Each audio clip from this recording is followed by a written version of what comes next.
Hello friend, চলো আসলাম আর একটা blog নিয়ে তোমাদের কাছে। তো এই ব্লগটা হয়েছে ঘর সঞ্চারের ব্লগ। এটা আমাদের পাশের বাড়ির এক পিসিদের ঘরের সঞ্চার হচ্ছিল। তো এখানে আমরা সবাই গিয়ে অল্প হেল্প টেল্প করে দিলাম, আর পুজোতে অ্যাটেন্ড রয়েছিলাম। এটা আমি ফার্স্ট টাইম দেখেছি এমন ঘর সঞ্চার, যে কত ধরনের কতটা পুজো হয়। এটা আমি আগে দেখা ছিল না, আর ওনারাও ছিল মিশনের দীক্ষিত। তো দেখলাম, ফার্স্ট টাইমে দেখেছি, খুব ভালো লেগেছে।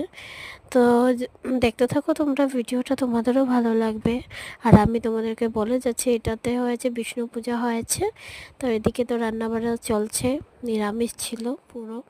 আর এদিকে আমার কাকি শাশুড়িরা সব বসে আছিল, পুজোর জোগাড় পড় দিচ্ছিল। আর এদিকে আরও একটা পুজো হচ্ছিল।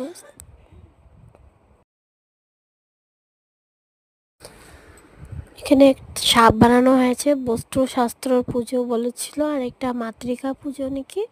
তো এই দুই দিকে পুজো হচ্ছিল। তারপরে আরও একটা রুমে পুজো, তোমার শিব ঠাকুরের পুজো হচ্ছিল। মাটির শিবলিঙ্গ উনি বানিয়েছেন, বানিয়ে পুজো করেছেন। তো এখানে দুটো এমন চারটা পুজো হয়েছে এক জায়গায়, মানে রুমে রুমে। তো এটা আমি আগে কোনো দিনও দেখিনি, এটা আমি ফার্স্ট টাইমে দেখেছি মানে বলতে পারছি না।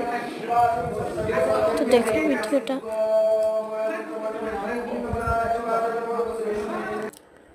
আর এটা হয়েছে রাত্রে কীর্তন ছিল।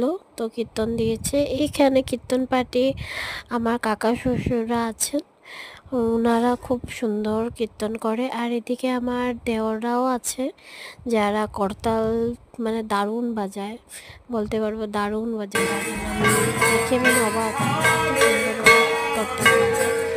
তো এদিকে পুজো হয়ে গেছে, কীর্তনও শেষ হয়ে গেছে।